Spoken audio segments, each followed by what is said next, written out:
Je suis Claire, j'ai 47 ans. J'étais chef de projet informatique dans une grande banque française.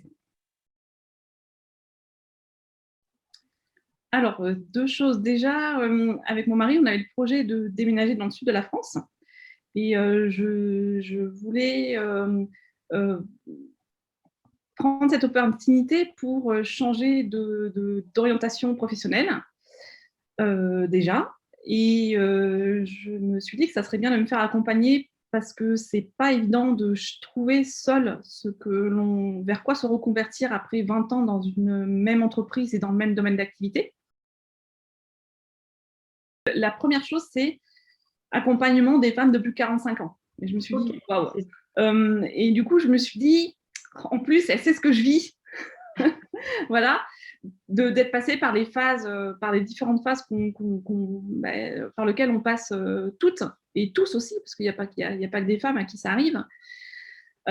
Et du coup, j'ai beaucoup apprécié le fait qu'on soit proche sur les parcours, les 20-25 ans de carrière, qu'on soit en reconversion, même si toi, tu l'avais terminé par rapport à moi. Voilà,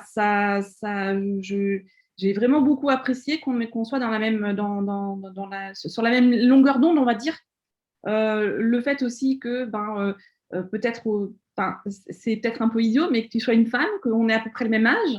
Je pense que on a, même si moi je n'ai pas d'enfant, on a quand même professionnellement un vécu pas identique forcément, mais voilà, on a 20 ans d'expérience. Voilà, c'est ça aussi qui m'a accrochée.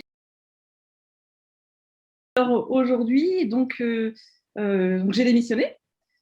J'ai déménagé dans le sud de la France pour m'y installer. Et je vais donc suivre une formation dans l'ingénierie pédagogique. Je vais commencer d'ici quelques semaines. J'en ai pour 6 mois. Et j'en suis très contente. C'est d'être accompagnée dans toutes les phases, même parce que je ne suis pas sûre que toute seule j'y serais arrivée. J'aurais démissionné, j'aurais déménagé parce que c'était quand même notre but avec mon mari de venir nous installer dans le sud de la France. Mais j'aurais peut-être abandonné la reconversion en me disant trop compliqué, je trouve pas ce que je veux, j'arrive pas, je vois pas ce que je veux faire, etc. D'avoir quelqu'un qui pose des questions extérieures, en fait, quelqu'un d'extérieur qui pose des questions qui ne sont pas les nôtres, du coup, ça permet d'avancer, chose que je n'aurais sûrement pas fait toute seule. Alors que après, c'était une évidence, pour moi, l'ingénierie pédagogique, mais je suis même pas sûre que je serais arrivée à ce résultat en creusant moi-même. L'échange, la discussion, qui permet d'avancer. Tu as toujours essayé de me pousser pour avoir confiance en moi. Ta bonne humeur, c'est voilà, de toujours. Moi, j'appréciais beaucoup parce qu'en fait, c'est très professionnel, mais on s'amusait bien. Enfin, j'avais toujours l'impression j'avais pas l'impression que c'était du travail en fait, de chercher. Donc, c'est vrai que c'est très intéressant aussi d'avoir quelqu'un qui est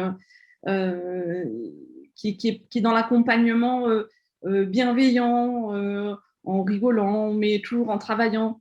Voilà, ça, je trouve que c'est très important aussi. Ça permet aussi de sortir d'un état où on doit on doit quand même aller au travail, on doit chercher.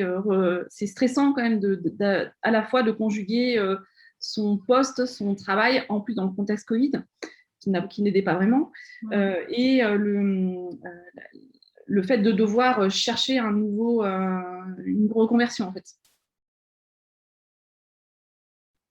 Qu'il faut se faire accompagner parce que ça libère l'esprit.